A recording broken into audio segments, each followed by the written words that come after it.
Welcome back to Archaeology After Dark, everyone. I'm, of course, your host, Daniel Rhodes. My guest today is Dr. Marin Palud. Marin, thank you so much for joining me. Thanks for having me. So, tell us a little bit about yourself. I am a professor in the anthropology department at the University of Nevada, Reno. I am a biological anthropologist and I focus on bioarchaeology. So I work at a few different sites in Turkey and also started a new project in Spain where we're studying skeletal remains in the sites. I am also a board certified forensic anthropologist and I consult with lots of medical legal agencies in the Western US. And within forensic anthropology, I'm doing research on different methods to help with estimating parts of the biological profile. And I'm also super interested in ethics within forensic anthropology. So, you've done forensic anthropology on two separate continents now. Is there a lot of difference between the practices between what we do here and, say, what we would do in, or what a forensic anthropologist would do in Turkey or Spain? Yeah, I mean, so the forensic anthropology is different in different places. The United States, we have a pretty robust forensic anthropology community, and so we have, a lot of trained forensic anthropologists. In Europe, forensic anthropology is mostly done by forensic pathologists who have a little bit of extra training in forensic anthropology. So there are different kind of sort of approaches to doing forensic anthropology in these different places. So that's something we're going to talk about today is forensic anthropology, of course, but we're talking about the ethics of forensic anthropology.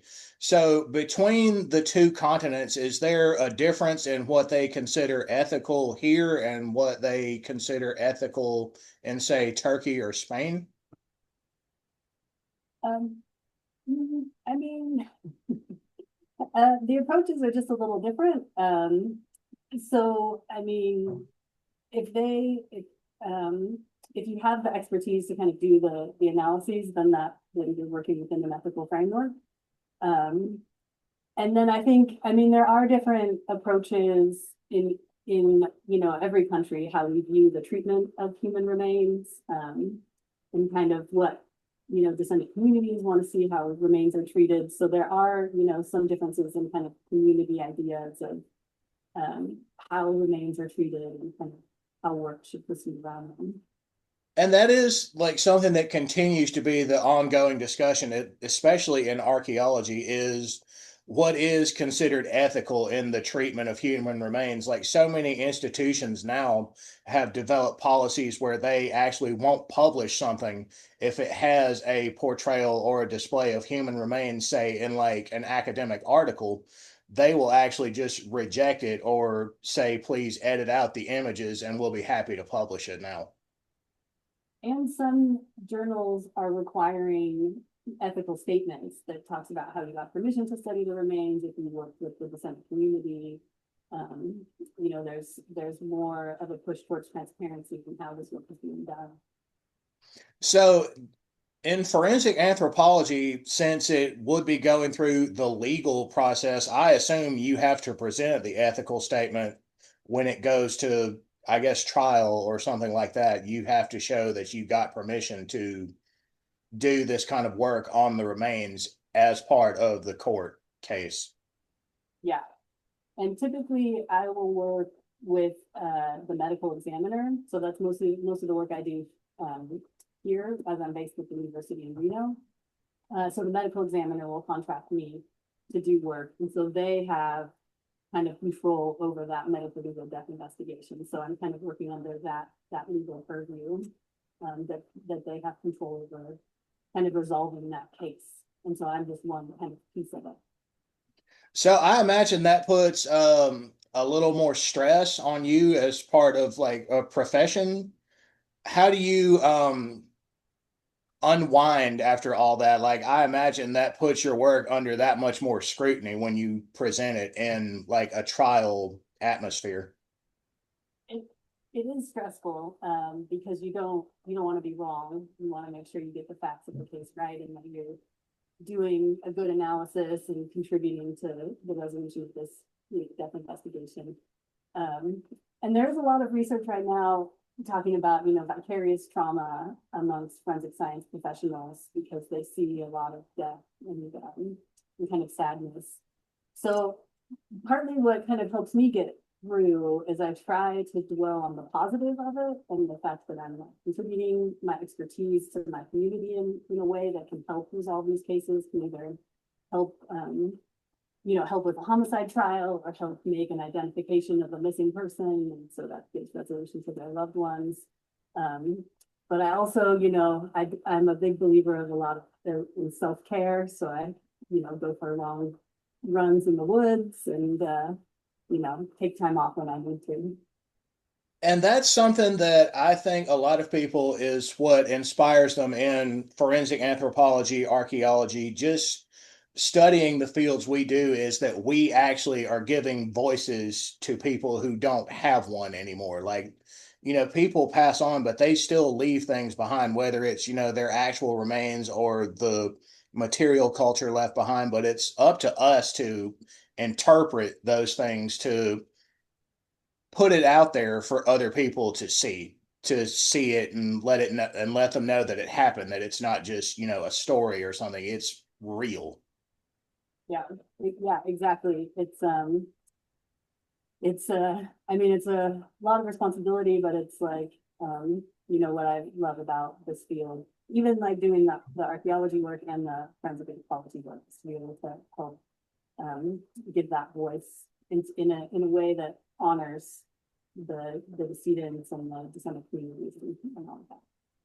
So let me ask you this. You're in Nevada right now. So the way that you would train, or I guess the environmental conditions that you would train people for, say in Nevada, would be different than how we would train people here in the Southeast, because just the environment is different. Yeah, yeah, absolutely. I mean, even thinking of, so we will help with like forensic recoveries, and so it's very hot and dry here. We try not to schedule those for the hottest time of the year or day. And then even thinking about how human remains will decompose in kind of this very specific dry, high altitude environment is a lot different than what you would see in the Southeast for sure. Yeah, that's something that I'm always amazed by, just by how quickly the environment changes, especially here on this continent.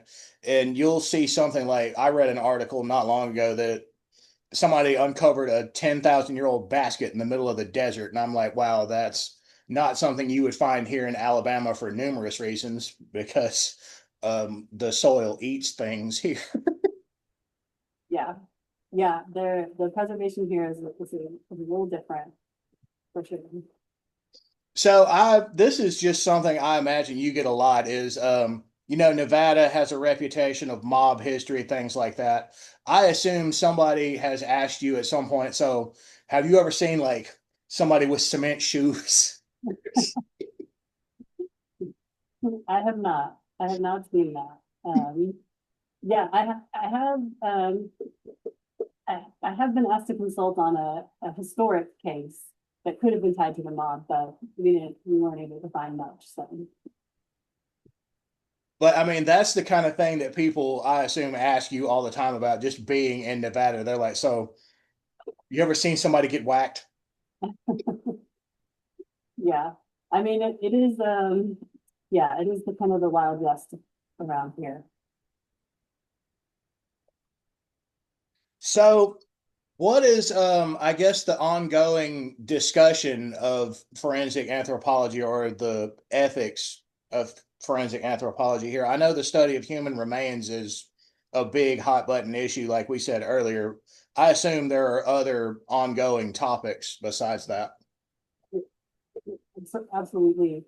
Because forensic anthropology is kind of a newish field, within the realm of anthropology. So it's been kind of formalized and professionalized over the last 40 to 50 years. So just kind of exploring how to be an ethical professional in this field and how to acquire and demonstrate the expertise that's required to do the types of analysis that we do. So that's an area that there's been a lot of focus on is, acquiring certification as a means to demonstrate that we have the expertise. Um, and just ensuring that you can mitigate some of the biases that you might have going into a case. If you're working for the police or the lawyers or the prosecution or the defense, just making sure that none of that infiltrates into your analyses in any sort of way. So really just, working within the science, working within the expertise that you have and making sure that you're following everything that needs to be done in sort of a legal sense in terms of documentation and reporting what you're finding. And there has been, a shift in the forensic sciences over the last, several decades, largely in response to a National Academy of Sciences report that found that there was a lot of flaws with some of the forensic science that was being done. So now we're moving to make sure that the methods we're using are validated and work and they're scientifically sound. And that's true, within forensic anthropology, but, a lot of the other forensic sciences more broadly too. I imagine that makes forensic anthropology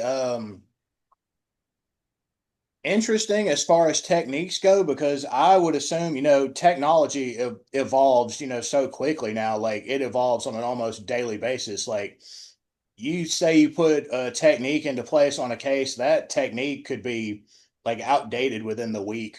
I mean, I know that's kind of a theoretically short time span, but that's just the way technology is now. Like, ooh, we have a new fancy laser scanner thingy. It studies new bone density. Yeah, and there's, the way that we can extract DNA from bones now has improved a lot.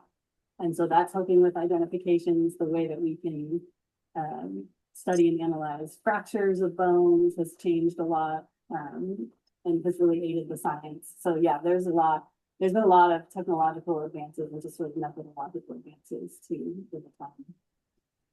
And that's something that I think a lot of people go into forensic anthropology with the assumption is that the technology that people are using is exactly like what it is on, say, Bones or NCIS. And it's not exactly right. Like they dramatize a lot of it and take, intuitive leaps with what science can actually do. Exactly. They make it look real pretty and real fast and real easy. But it's a lot more goes into it than just having this fancy 3D scan we can spin around and look like we don't really have that kind of technology. And even though technology is advancing, there's still kind of not a lot of equity in access to a lot of that technology. Because some labs are more funded than others, and so we pay for some of these services, and the forensic sciences are notoriously underfunded in this country. So there's kind of also that aspect of it too.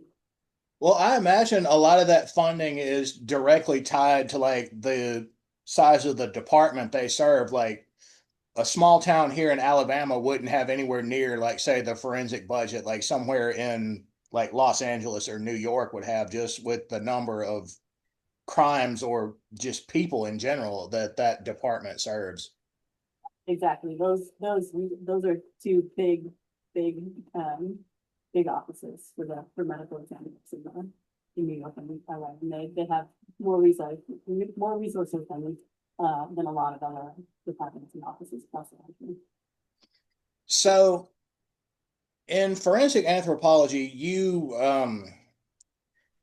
I assume you have to do a lot of relating to the community. Like, is that ever been like, how do you teach how to relate to the community what you're showing in forensic anthropology? Because I know when you take like something like this to like an actual court case or in a trial, not everyone who's going to sit on, say, a jury is an expert in forensic anthropology, but they've probably seen NCIS, CSI, something like that. And how do you like show them the disconnect between the two, I guess? That's a great question. I mean, I see, I see my role as a professor at a public university. I see the, big part of what I do. And what I want to do is like do science communication and reach out and give public talks and talk to the community and let them know kind of what's going on and share that knowledge. So I try to do a lot of public outreach. Um, and when I do, I just really talk about the science of what we do, and kind of share sort of examples and maybe some case studies of what forensic anthropologists do and how we can contribute to kind of solving these death investigations or looking towards identifications. And then in court, it can be difficult because, I write this very scientific and technical report, and then you kind of have to explain it to the legal teams and to the judge. And if there's a jury there, they need to be able to understand it. So, sometimes I'll bring props like a skeleton or something to show parts of it. But it is, as someone who spent like a lifetime learning to talk in sort of an academic realm, it is a skill to kind of talk in a way that people can understand. So I try to distill it to sort of a level. And this is just coming from my own experiences. I have to stop myself because I realize I'm being really technical when I talk to someone, and I'll have to stop myself. And I'm like, so the person I'm talking about is no longer with us. They are unalive. And I'm like, oh, I sound horribly unprofessional right now. Yeah, it's hard to balance that line, right? Of Like, am I talking too much? Am I saying the right words? yeah, yeah. And then like halfway through while I'm talking to them, I realize they've tilted their head in confusion. They're like, and I'm like, oh, okay, so I need to backtrack it and try to figure out where I actually lost them. Yeah, exactly. Yeah, it is the science communication is a skill. Yeah, and it's something that I think a lot of, especially anthropology and archaeology programs, are starting to pick up on is that it's a skill that they haven't always taught in the programs, but it's a skill that students especially need to have, especially when they're presenting something at like a conference or just a meeting in general. Yeah, and I mean, I do think that you know, as an academic, you do science, but not just for scientists, it's for the public too. So you need to be able to share that in ways that are approachable by lots of people, not just other anthropologists. And it really helps. This is just from my own experience. Charts and graphs when you make a presentation are super helpful. It makes the information, I guess, easier to communicate. That's just my opinion. Yeah, yeah, different visuals, whatever you can do to get them interested and excited about it. Well, that's the thing. In forensic anthropology, I would imagine it's really not that hard to get people excited because, like I said, people who sign up for it are, they've probably at least seen CSI or NCIS or something like that, and they jump with both feet in and they're like, oh, no, this, I have to do a lot more paperwork than they display. It is a lot of paperwork. Yeah, that's something that no one actually, told me when I was signing up to be an archaeologist. You never see Indiana Jones actually doing, like, sitting at a desk doing paperwork. No, and he had a secretary. Yeah, and I mean, he actually, like, actively jumped out a window just to get out of doing paperwork. And I've never found a moment in an Indiana Jones movie more relatable. Yeah, yeah, he's living the dream. But I mean, at some point when people realize, oh, it's 3 o'clock on a Friday, no one's going to care if I get this. Yeah. So, how did you get interested in forensic anthropology? Like, I ask everyone this question when they come to the show. How did you get interested in or get started in forensic anthropology? It's funny, yeah. Forensic anthropology kind of found me. So my first interest was definitely archaeology. And, when I was in the third grade, I wrote a book and in the about the author, I said I was going to be an archaeologist. And so I did all my undergrad in archaeology. I worked as a contract archaeologist for about 4 years in California before I went to grad school. And then that's when I knew I wanted to get into bioarchaeology and study the skeletal remains in the archaeological sites. And so that's what I did for all my graduate work.